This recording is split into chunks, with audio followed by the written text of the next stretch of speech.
Bismillahirrahmanirrahim. Assalamualaikum warahmatullahi wabarakatuh. Alhamdulillahi rabbil alamin, alladzi khalaqal mauta wal hayata liyabluwakum ayyukum ahsanu amala wa huwal azizul ghafur. Allahumma salli wa sallim wa barik ala Muhammadin wa ala alihi wa ashabihi ajma'in. Ya Allah, wahai yang maha menatap, berkahi majlis ini, catatkan yang engkau hadirkan menjadi hamba-hamba yang engkau ridhoi. Ya Allah, hujamkan di hati kami hati yang hakul yakin padamu. Karuniakan kepada kami nikmatnya ibadah, doa yang engkau ijabah, lahir batin sehat wal afiyah. Karuniakan kepada kami keluarga sakinah, keturunan yang soleh solehah, dan jadikan kami semua istiqomah. Jadikan akhir hayat kami semua husnul khatimah. Taqabbal minna ya karim, innaka antas samiul alim. Amin ya rabbal alamin. Alhamdulillah kepada guru-guru kami, para sesepuh, para ulama, para pimpinan, Pak Wali, dan semua yang hadir. Saya berdiri atau duduk? Belum apa-apa sudah menyusahkan hadirin. Beginilah, saya sadar harusnya kalau saya tertinggi Pak Wali duduk aja cukup, Pak. Ini kali yang ketiga ya, Pak. Dulu tahun 2002 ke sini. Lupa ya. Ini wajahnya wajah pensiunan sebagian besaran, karena kalau sudah tua itu cirinya 3, sudah tahu Pak. 1, mudah lupa. Yang kedua dan ketiga saya juga sudah lupa apa itu. Bapak Ibu yang baik, ini luar biasa masjid ini, Masya Allah. Setiap subuh seperti ini Pak.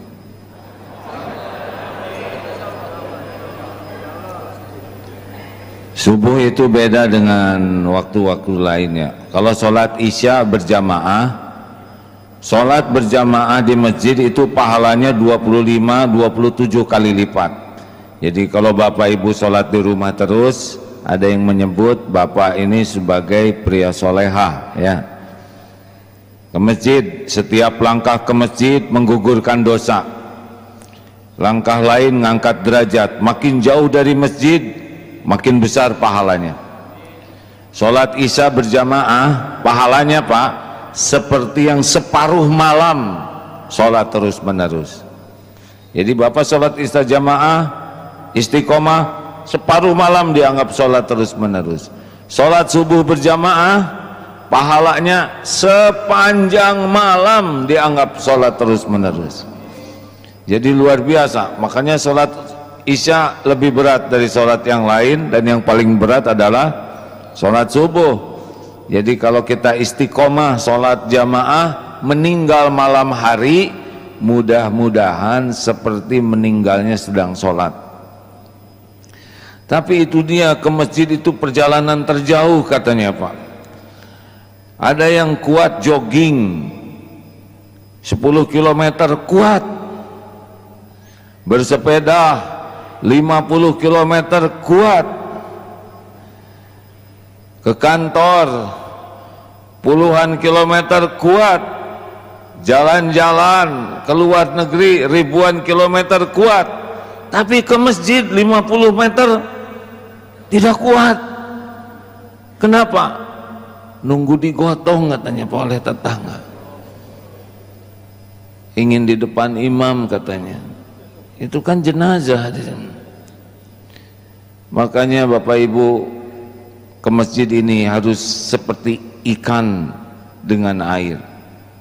Kita makin cinta masjid, hakul yakin kalau niatnya benar, caranya benar, makin bahagia. Baik Bapak Ibu, karena ini bangunan indah, kita harus belajar nih dari bangunan ini. Jangan sampai bangunan yang indah jamaahnya kurang indah. Ini bukan masalah pakaian ya Bu ya, karena ada suami yang komplain, istri saya itu pengajian kayak makan obat, sehari 3 kali, tapi perubahan yang nyata tuh hanya pada seragamnya dan peningkatannya pada cicilan. Masjid indah, Allah menyuruh kita membangun masjid adalah membangun akhlak kita. Jadi kalau masjid ini indah, akhlak kita harus lebih indah dari bangunan ini. Kalau masjid ini kokoh, iman kita harus lebih kokoh daripada bangunan ini. Kalau ini begitu kokoh bersatu, maka kita harus lebih bersatu daripada bangunan ini. Seguru seilmu jangan ganggu, kita belajar dari bangunan ini ya. Kenapa bangunan ini kokoh, indah dan manfaat? Satu, belajar dari bangunan ini. Yang pertama adalah bangunan ini ternyata bisa bersatu dalam perbedaan. Benar? Ada batu, pasir, semen, besi beton, beragam perbedaan, tapi kalau bersatu seperti inilah hasilnya.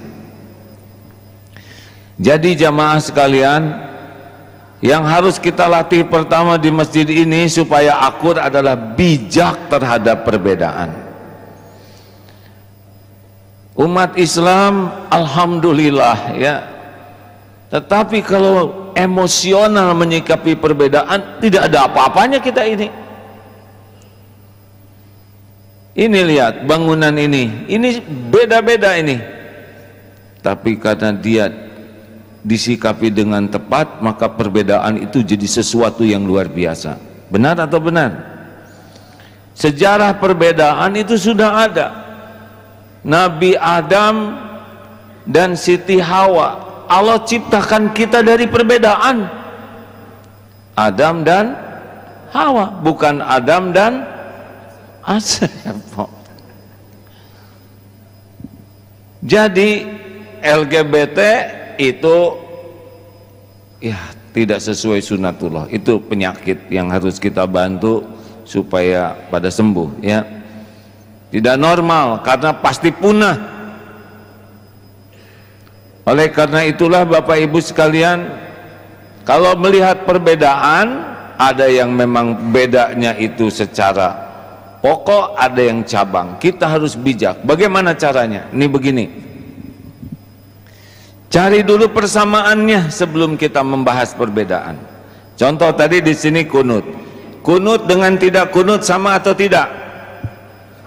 Jawab hadirin, jangan bikin emosi pagi-pagi ya. Kunut dengan tidak kunut sama atau tidak? Sama atau tidak? Beda. Yang satu kunut, yang satu tidak kunut, tapi sama-sama sholat. Nggak usah diperdebatkan hadirin. Lah orang yang berilmu tinggi saja nggak heboh ya, udah kita ilmunya dikit, emosinya yang tinggi, itu yang jadi masalah. Jadi sudahlah. Gimana kalau ada perbedaan kunut dan tidak kunut? Pertama, jangan banyak komentar kalau nggak tahu ilmunya. Yang kedua, belajar. Kenapa ini kunut, kenapa ini tidak kunut? Belajar ya, kita kan ikut-ikutan. Belajar, oh ternyata ini begini, oh ini begitu. Yang ketiga, pilih yang paling kita yakini.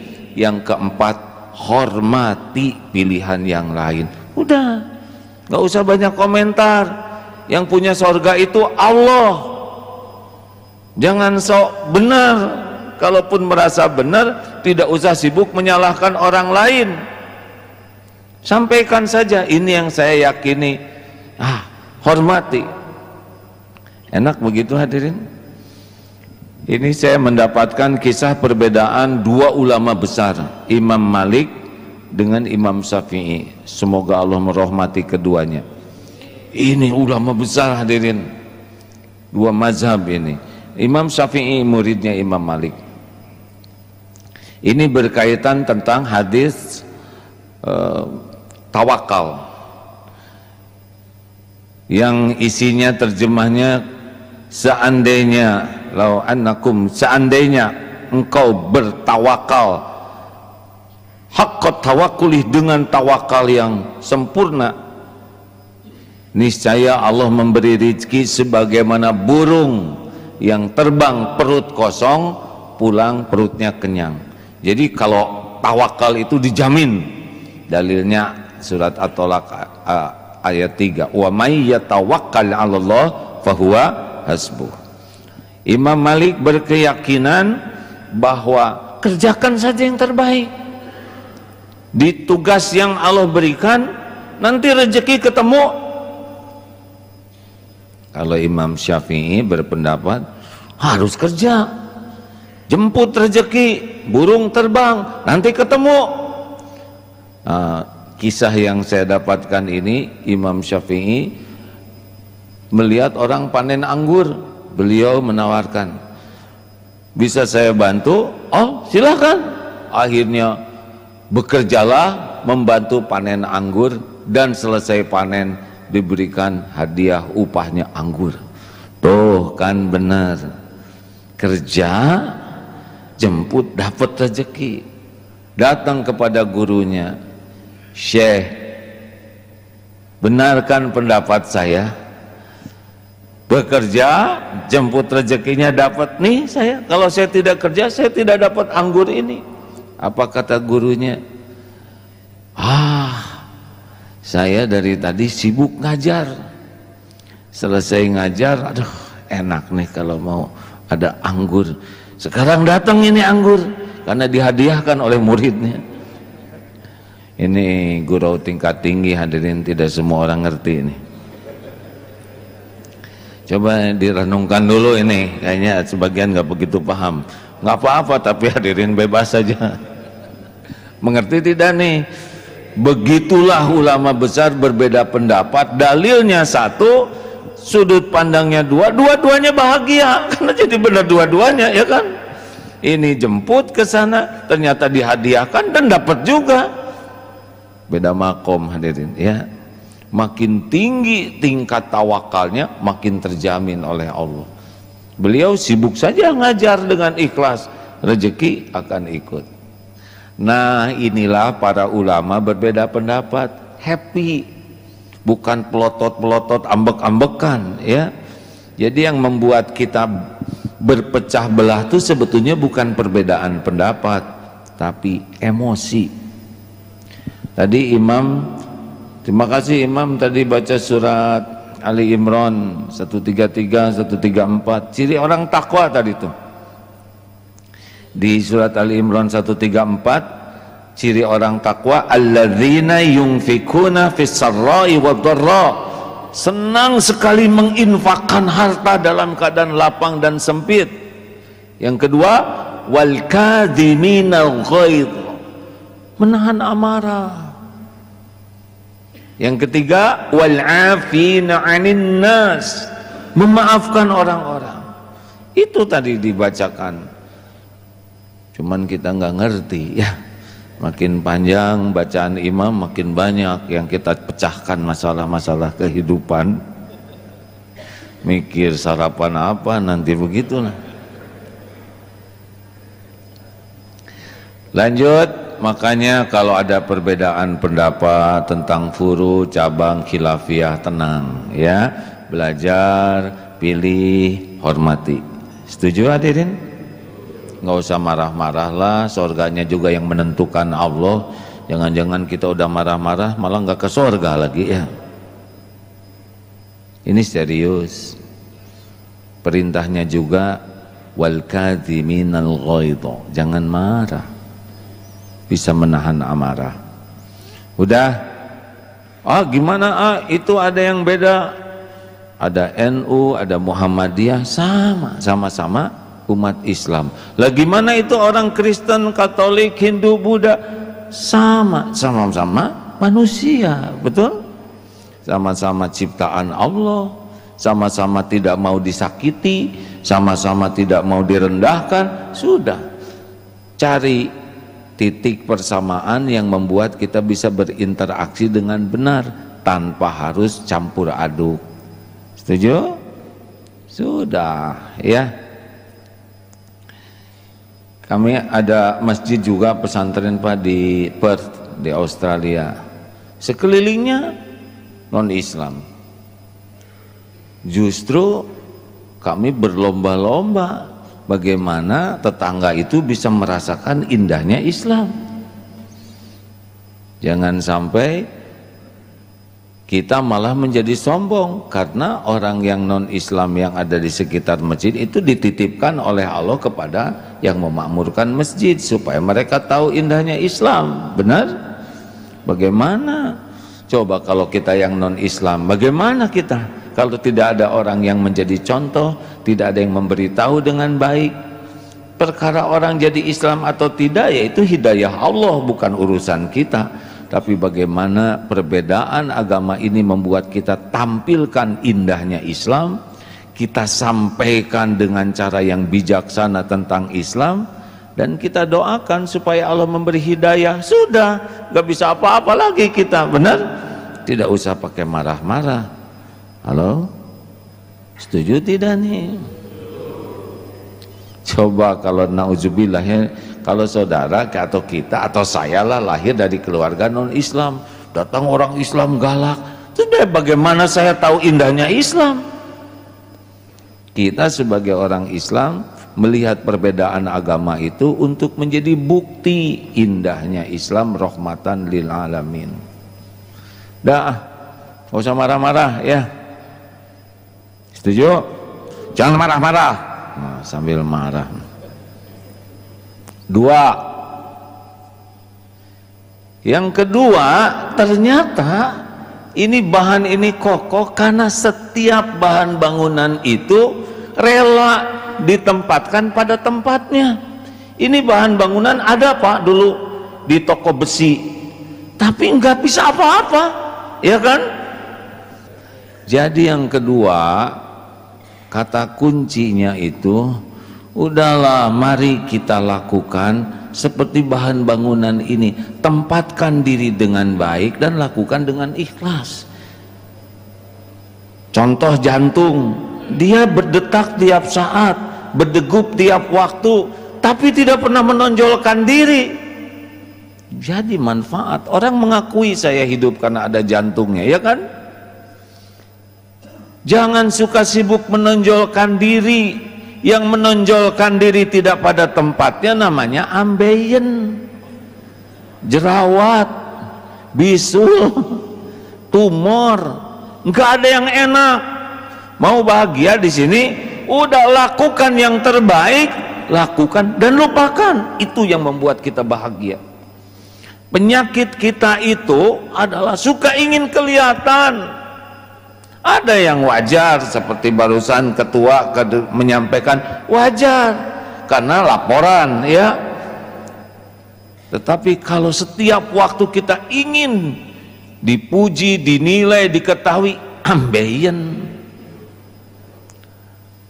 Kalau mau bahagia ya seperti ini, tempatkan diri pada tempatnya dengan baik, udah lakukan. Kalau kita batu di dalam, udah puas dia di dalam. Walaupun tidak ada yang lihat, kita ngakui kok pasti di bawah ini ada fondasinya, batu kali, betul?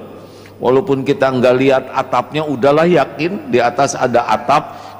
WC, walaupun toiletnya itu ya, walaupun klosetnya, walaupun kita nggak lihat, kita percaya itu di kamar mandinya ada klosetnya, benar? Nggak usah kloset ada di mihrab untuk menunjukkan dirinya. Nah, inilah yang sangat penting di dalam kebersamaan. Lakukan yang terbaik dan ikhlas. Kalau enggak pakai ikhlas, pasti berantem. Bu, Ibu, jawab ya. Apakah berbuat baik pasti bahagia? Jawab hadirin. Apakah berbuat baik pasti bahagia? Oh, kita lihat, dengar jawaban ibu-ibu. Diam ya. Ini adalah survei nyata. Bu, ibu masak untuk suami hari Ahad. Pak, sudah saya siapkan sarapan terbaik untuk Bapak, makanan kesukaan Bapak. Terus ini surprise. Kata suami, aduh Bu, maaf, saya udah ada janji pagi ini mau sarapan sama teman sepedahan. Gimana ya Bu ya? Jujur, bagaimana perasaan ibu? Kecewa, terus kesel, terus marah, terus kapok. Tuh kan gitu Pak. Ternyata berbuat baik tidak identik dengan bahagia, malah jadi marah-marah begitu. Apa yang kurang? Niatnya kurang ikhlas. Ibu lebih mengharapkan dimakan suami, diterima suami daripada diridhoi Allah. Kalau ibu-ibu yang ikhlas bagaimana? Bu, maaf ya, saya sudah ada janji sama teman. Oh, Bapak udah ada janji? Pak, janji adalah hutang. Lebih wajib memenuhi janji daripada makan bersama saya. Kita makan sudah sering, tapi janji akan dituntut di akhirat. Berangkatlah suamiku, silahkan naik sepeda sampai ngejungkel. Itu tetap emosi, itu emosi ya. Mas, makan Mas di sana, nggak usah ragu-ragu. Tapi ibu udah masak begini. Mas, saya masak adalah saya niatkan jadi amal soleh. Allah sudah melihat apa yang saya lakukan, Allah sudah mencatat, karena memang belum takdirnya aja Mas makan di sini. Boten apa-apa, silakan Mas, jangan ragu-ragu. Bagaimana saya lihat Bapak langsung cerah. Kenapa? Saking jarangnya ada yang seperti itu, benar? Bu, Ibu, tahu nggak kenapa Ibu kurang bahagia? Karena ibu terlalu banyak berharap dari suami.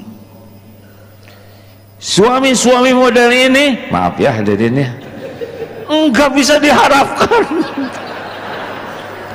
Boro-boro ngebahagiain istrinya, mereka sendiri susah bahagia. Benar Pak? Salah Bu, tidak bisa bahagia. Banyak bertengkar di rumah tuh kalau berharap ke makhluk, bukan berharap dari Allah. Di masjid, oh banyak di masjid yang bertengkar Pak. Safnya bersatu, selesai bertengkar lagi. Oh ini serius Pak. Penyakit umat Islam, gampang sekali bertengkar. Kenapa? Mungkin diantaranya kurang ikhlas, lebih mementingkan saya daripada keridhaan Allah. Orang-orang yang ikhlas mah enteng hidup tuh Pak. Pemilihan DKM juga enteng. Udah tertulis di Lauh Mahfudz ya. Jabatan, emang wali kota, Mas, kepikir nggak jadi wali kota dari kecil? Enggak, pasti enggak kan? Enggak. Lah saya aja begini nggak kepikir Pak. Saya kan pengennya jadi tentara Pak. Ayah saya tentara TNI, saya pengen mengikuti ayah saya, pengen masuk akabri, tapi ketika baris kerasa kurang tinggi. Saya pikir bekal seumur hidup nih saya baris ya kan, beda garis. Ingin jadi TNI tapi tidak jadi, malah jadi begini ya tuh. Tapi kiai yang disukai Allah atau kiai yang dimurkai Allah, itulah sekarang amanahnya. Apakah kiai yang ngajak orang dekat ke Allah atau kiai yang ngejar-ngejar dunia dengan keulamaannya, itu yang jadi cobaannya. Berat nih takdir-takdir casing seperti ini. Makanya kuncinya adalah ikhlas. Ikhlas itu seperti apa? Ya kalau ilustrasi seperti jantung lah, berdetak tiap saat, berdegup tiap waktu. Ini jantung kerjanya nggak ada berhenti Pak, nggak pernah rewel, kecuali yang udah waktunya. Kalau udah ada rezekinya dokter ya udah pasti sesak dikit ya. Atau seperti pohon, kemarin di pesantren baru panen anggur Pak. Satu pohon itu ada 34 anggur, semuanya lihat anggur, memuji anggur, aduh anggurnya ranum indah. Padahal itu yang kerja keras akar, nyedot ke dalam, cari saripatinya. Yang dipuji anggur, akar tidak emosi. Iya kan? Pohon rindang, bunganya indah, buahnya ranum, akar tuh yang mati-matian nyedot nutrisi dari tanah. Atau seperti gula, teh manis, padahal nggak disebut teh gula. Martabak manis nggak disebut martabak gula. Giliran telur disebut martabak telur. Nggak iri itu. Giliran penyakit disebut penyakit gula. Coba kalau gula dendam, nggak mau manis lagi, gawat kita. Atau seperti matahari, hanya memberi, tak harap kembali. Lakukan, lupakan. Ulangi, lakukan, lupakan. Perlukah kita mengingat-ingat jasa baik kita? Teori ini, mumpung teori hadirin. Perlukah kita ingat jasa kebaikan kita ke orang? Coba kalau diingat-ingat jasa kita, jatuhnya bahagia atau jadi sakit hati? Berarti nggak usah diingat, nggak usah. Perlukah kita menunggu orang lain berterima kasih? Jawab, mumpung teori hadirin, praktek beda lagi nanti beratnya.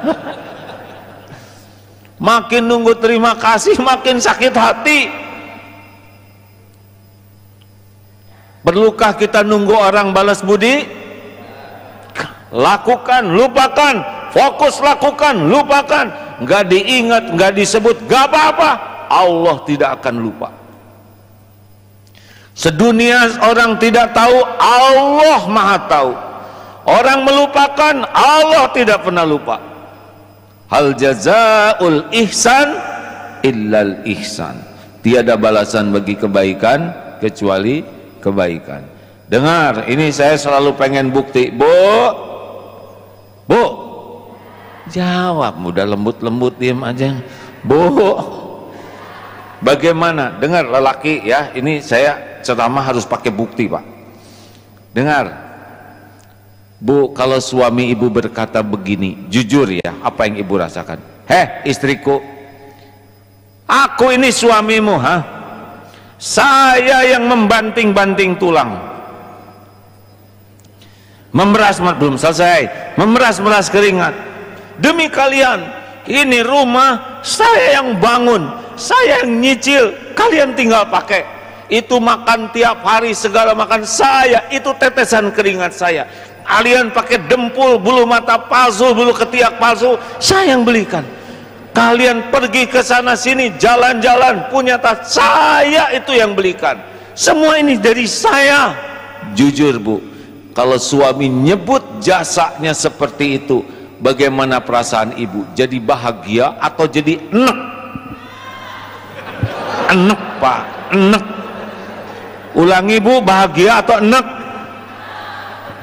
Fakta membuktikan 100% enek. Dengan suami terus menyebut jasa kebaikannya, ibu makin cinta atau jadi sebel? Sebel Pak, jelas. Jadi ibu makin sebel Bu?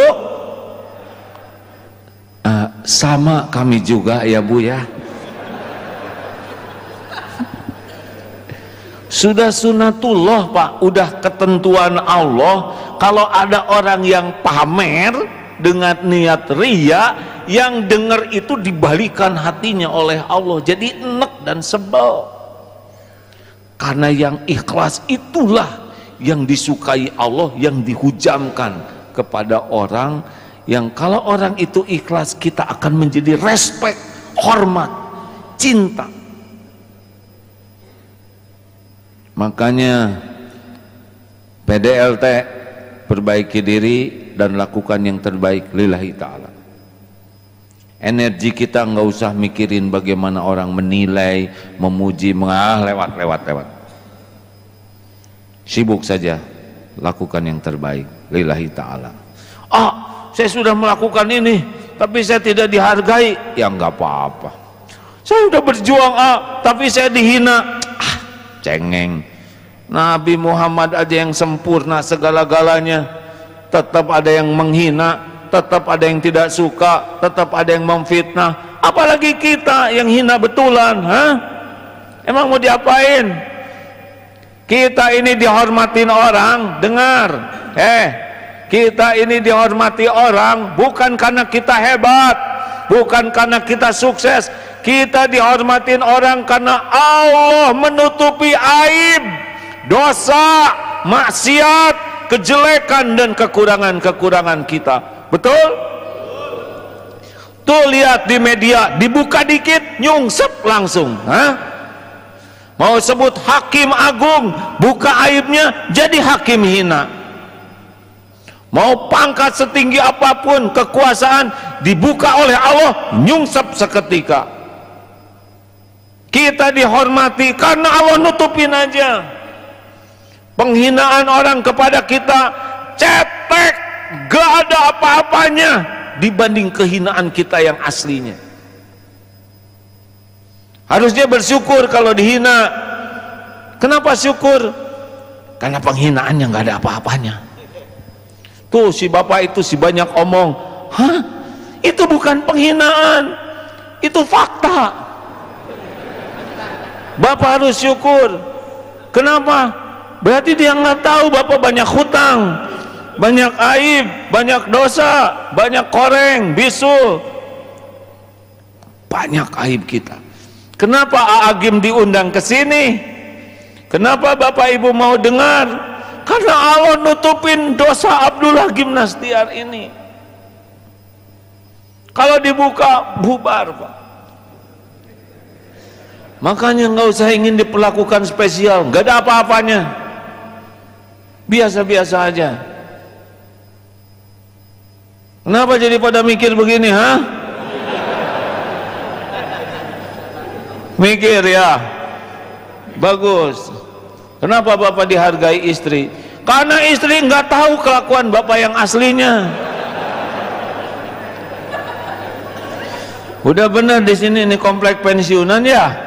Sini tobat mumpung ditutupin oleh Allah, Pak. Nggak usah petantang petenteng, mau apapun pangkat jabatan itu casing aja. Kemuliaan bukan pada casing. Casing itu dipergilirkan aja oleh Allah. Saya dakwah udah lama, Pak. Udah banyak ketemu gubernur, menteri, panglima, ganti-ganti. Biasa aja. Mikir, kalau orang tidak menghargai kita emang nggak pantas dihargai. Jangan sok sakit hati. Tapi dia ngomongnya nggak enak. Emang kamu enak ya? Untung Allah menggugurkan dan nutup. Ada yang menghina, udah ditutupi aib, kemudian kita dihina, berarti gugur dosa kita karena penghinaan orang. Saya udah nyobain, Pak, dihormati rame-rame udah, dipuji rame-rame udah, dicaci maki rame-rame udah. Saya ketawa lagi ada. Saya mau sumpah nih, Pak, demi Allah nih, Pak, dipuji rame-rame, dihormati rame-rame, dikagumi rame-rame, jauh lebih bahaya dibanding dicaci maki, Pak. Kalau kita kebiasaan dihormat, dipuji, kecenderungannya itu dekat dengan munafik. Jadi hidupnya tuh topeng, acting aja. Baiknya juga baik acting. Apa kabar? Demi dilihat orang. Hampir kita jadi acting terus-terusan. Itu kehidupan yang tidak asli, capek begitu. Susah akurnya orang-orang yang acting. Kalau mau baik ya baik aja lah. Nggak usah pengen orang lain yang nganggap kita baik, ya baik-baik aja udah. Nggak perlu kita diakui sebagai orang baik. Yang perlu itu jadi orang baik. Udah selesai. Mengerti, Pak? Wah, suami apa kamu? Bapak ini suami, udah biarin aja. Emang istri suka ngomong gitu, biarin. Daripada ngomongin suami orang, udah suami sendiri aja diomong. Harus belajar ilmu ikhlas, Pak. Kalau nggak tahu ilmu ikhlas, bagian menderita aja. 3, Yang ketiga, ini latihannya apa? Ini ada bahan bangunan yang kecil-kecil, ada paku, ada pasir, ada. Penting tidak? Jangan pernah meremehkan orang lain. Ini pantangan terbesar kalau mau akur. Karena kita tidak bisa tanpa orang lain. Dengar nih Pak, Nabi Adam bikin dosa, Iblis juga bikin dosa, ya kan? Tapi ujungnya beda. Nabi Adam diampuni, Iblis dikutuk selamanya. Apa yang membedakan? Jenis dosanya. Nabi Adam melanggar karena dilarang makan buah terlarang dimakan, tobat. Iblis dosanya beda Pak, namanya takabur. Ciri sombong itu dua, batarul haq wa ghamtun nas. Ciri orang sombong itu dua, menolak kebenaran, mendustakan kebenaran, dan menganggap remeh orang lain. Orang sombong Pak nggak akan pernah mau belajar agama, karena agama adalah kebenaran. Tidak suka dengar ceramah, karena ceramah itu banyak mengajak kepada kebenaran. Tidak suka sama orang-orang soleh, karena dia ngomongin kebenaran. Itu sombong, walaupun dia tidak kelihatan petantang petenteng, tapi kalau menolak kebenaran sombong. Orang sombong dikasih masukan ngambek Pak, dikritik musuh. Harusnya syukur. Kita tiap waktu doa minta petunjuk kepada Allah. Kenapa giliran dikabulkan doanya malah marah-marah? Kalau ada yang mengoreksi itu adalah terkabulnya doa.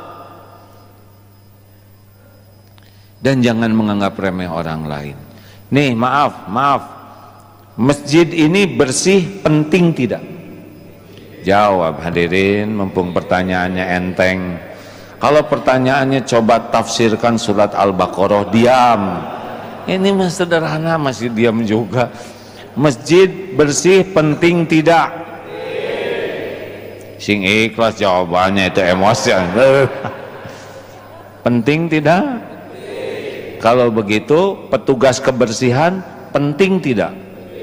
Kalau begitu petugas kebersihan orang penting dong. Hormati. Kalau cuman menghormati atasan, meremehkan, itu sombong namanya.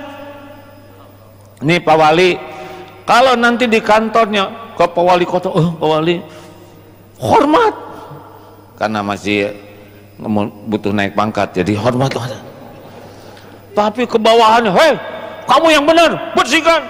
Itu baik kepada atasan tuh menjilat namanya. Orang yang asli baik tuh ke siapa-siapa baik.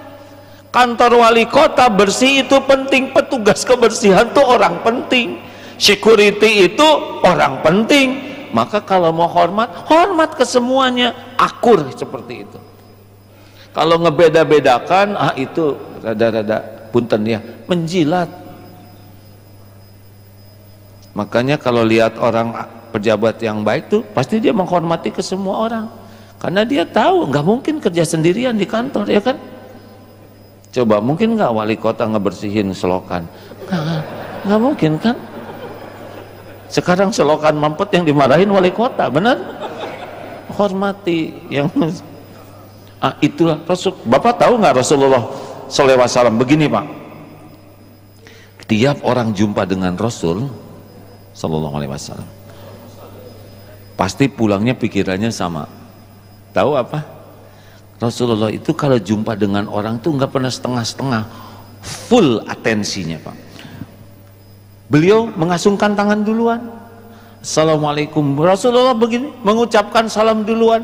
Di rumahnya tidak ada kursi, dibuka jubahnya untuk alas duduk. Kalau orang cerita, didengar dengan baik. Kalau lucu, Rasul ikut senyum.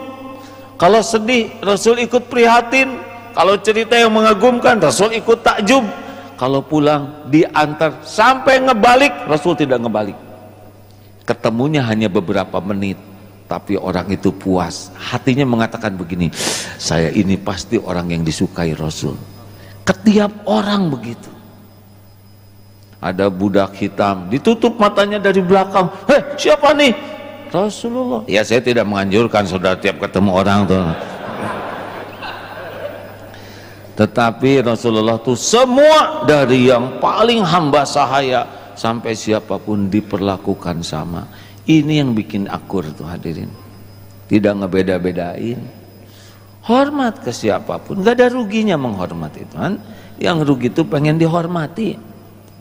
Udah banyak dosa pengen dihormati lagi.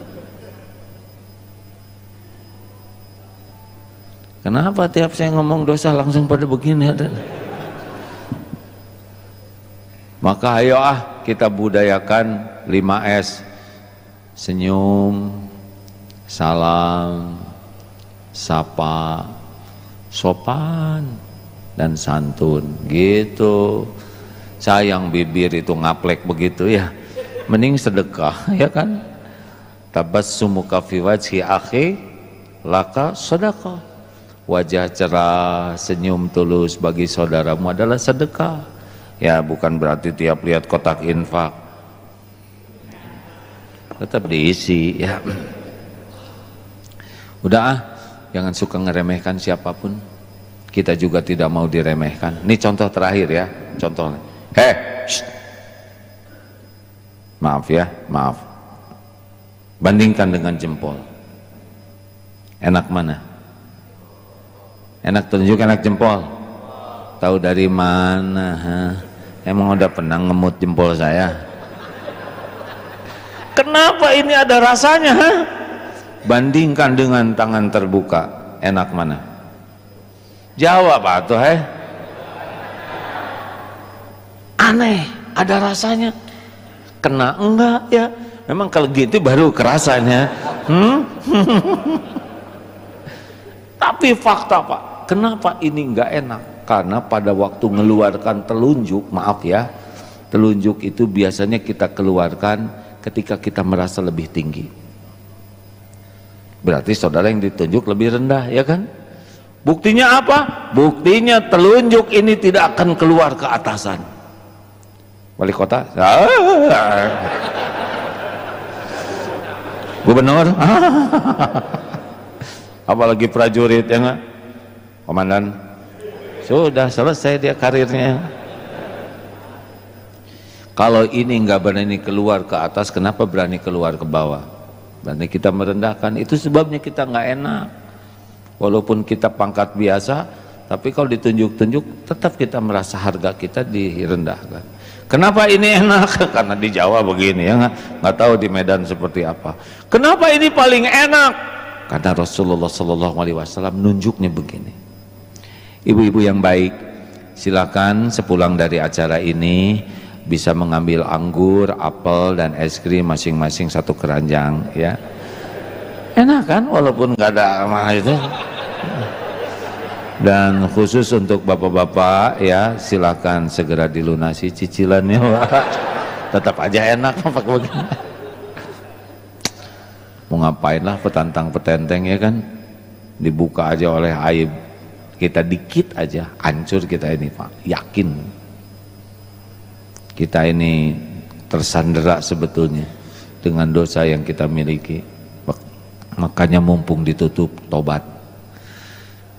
Nah udah nggak usah ngeremehin siapapun, jangan ngomong-ngomong jelek tentang orang lain.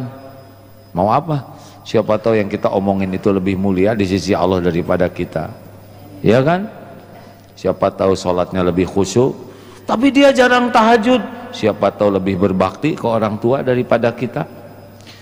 Siapa tahu lebih banyak nolong binatang-binatang dan kita tidak lihat, ya kan? Karena ada tuh yang ke masjid itikaf 10 hari terakhir bapak dengan anak.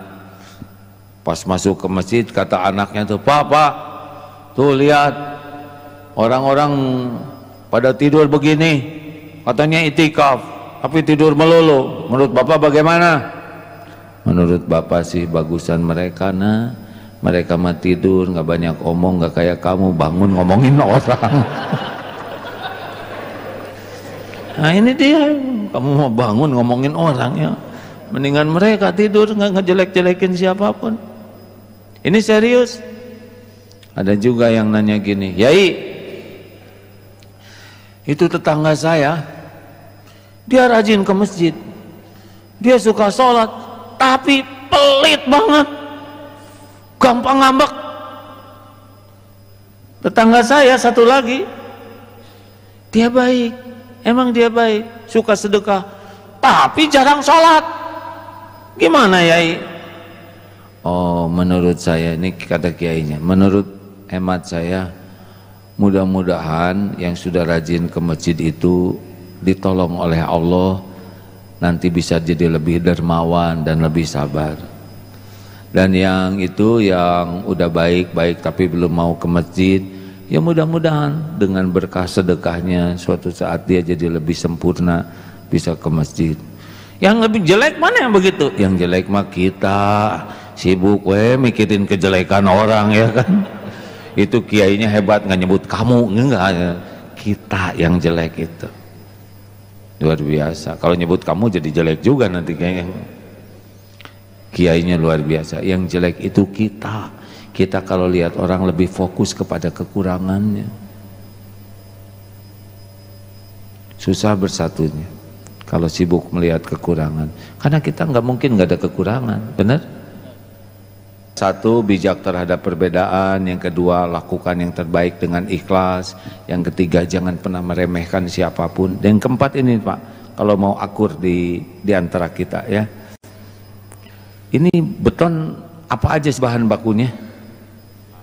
Pasir, semen, baja, besi, terus kerikil, terus gimana bisa bersatu padu pakai apa? Air. Komponen bangunan terpenting terlembut adalah air. Air Pak yang bisa mempersatukan. Ini Allah ciptakan air ini dahsyat Pak. Kita aja asalnya air. Air mani. Sel sperma bertemu dengan sel telur. Jadi kita, tubuh kita ini 70% nih. Bayi bisa 90% air Pak. Cairan kita ini. Aslinya kita bukan makhluk tulang, cairan Pak. Otak ini cairan, darah cairan, 70% kata yang ngerti itu. Jadi harusnya kelemah lembutan itu bagian dari hidup kita. Kalau Bapak terbuat dari tulang semua, bolehlah galak ya, atau gigi semua. Nah gigi aja kuatnya ditaruh di gusi Pak, yang lembut bener. Coba dibalik.